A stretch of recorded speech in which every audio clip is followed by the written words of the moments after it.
Kung may chicken inasal, syempre meron ding tuna pa nga inasal. Grabe, kapag ganito ang luto na gagawin mo sa tuna pa nga, mapapa-only rice ka talaga sa sarap. Kaya tara, simulan na natin. Step 1, marinate the tuna. Sa kawali, ilagay ang tuna pa nga. Maglagay ng toyo, kalamansi, bawang, spring onion, sugar, banana ketchup at paprika. Haluin lang natin ito ng mabuti at i-marinate ng 3 to 4 hours. Step 2, fry the tuna. Pagkatapos mamarinate, iprito natin ang tuna. Baliktarin lang from time to time para pantay ang luto.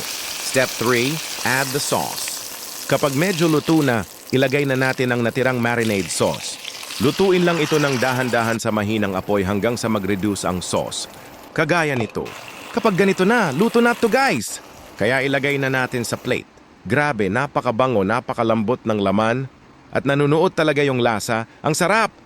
Kaya naman, kung nagustuhan nyo po ang recipe natin, itry nyo na din po. Napakasarap nito.